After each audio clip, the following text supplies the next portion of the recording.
A game that caught me off guard, and I think when this is going live, I think Pragmata should be going on in an event tier. I think I must be going dumb because I should know, but I just don't know.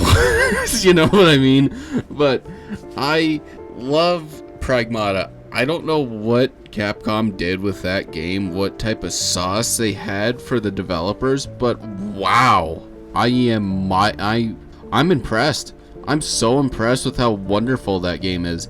And by the way, if the footage looks like it's going a little too fast, it's because it's 2 times and I got a lot of footage to go through. And yeah, the Star Wars DLC is not gonna happen until I'm done with this DLC, so we're gonna 2 times it.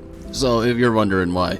But I love Pragmata. What they did with this game was so wonderful. I will try not to spoil anything if I can, but how they did this game, how much I loved it, and when I say I get a hole in me after I finish some great games, this was one I fell in love with. I mean, down to the gameplay of the game where it feels directly out of a PS3 360 era game with the, minigame hacking that you have to do, and then you're able to deal some actual damage to the clankers that are present and to the characters like Hugh and Diana. That just makes that relationship so awesome, and especially some of the life advice that Hugh gives is awesome. Like, I am impressed because the last game that emotionally distraught me, that ruined me for like a few weeks, was Clear Obscure Expedition 33, which,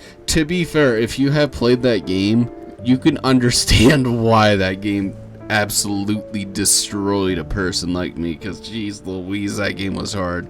But the ending for Pragmata was the same way, because I was watching it and the last let's say 3 hours, I think that's where it was.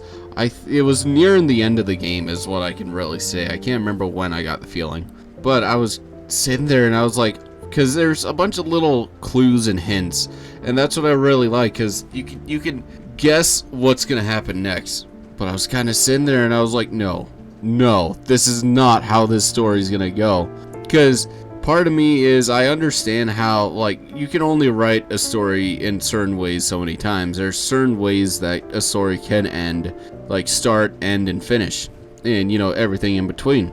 And I was looking at the ending of this game and how everything was going, and I was like, dude, if this game goes in the direction I think they're going, I am gonna be so angry at Capcom. And they went in the direction that they did went, and I was like, I hate you, Capcom. Like, even when I finished it, I just sat there. I was like, I don't know what to do. Like, I really love this game. Because, I mean, if I wasn't so adamant on not having kids, I mean, I would love to have some kids. Because, I mean, Diana was such an awesome character, such an awesome kid to play a game with. To have her alongside you the entire time, it was such a memorable experience. Because, I mean, all the little things she said was awesome. My favorite was when you had to go fight the Luna Digger, or it was the first time, and she said, try not to get digged. And you just sat there, you're like, thanks, Diana, I appreciate it. Or all my,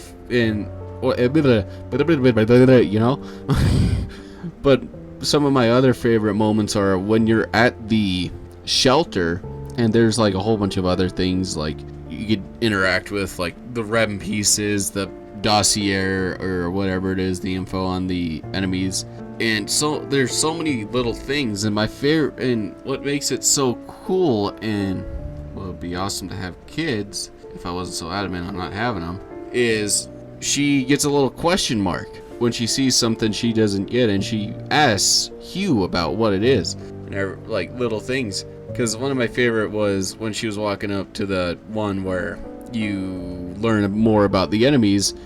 My favorite was, like, she's like, what? Well, I can't remember how the whole thing went, but she's like, well, you always say, what the hell is this and what the hell is that? I just died when she said that, because I was like, she's not wrong. And my other favorite thing she does is when you talk to her, she can give you like drawings of her and Hugh throughout the game. and you can play hide and seek, and she's playing with a bunch of different toys. My favorite is when she gets the basketball, you know, she bounces it and she's like, I don't get it, because it just bounces and it slowly loses all that momentum and just goes flat. Or when it goes into that cutscene, she turns around, throw it at Hugh, and he just falls. And the one I didn't get but I've seen is where she gets, like, I think the fake blaster gun thing, whatever it was, shoots Hugh and he's like, oh, and he dies. It is so awesome. Like, I really love this game, and if you haven't even checked it out, I really advise you to. Even if you know, decide to watch it on my Event Tier channel where I'm actually playing it myself, or hell, even if you wanted to go and buy the game, it is a wonderful experience. If you miss that PS3, Xbox 360 era style of games, it's right up your alley. Because, geez, I didn't think I would miss an era of gaming like that.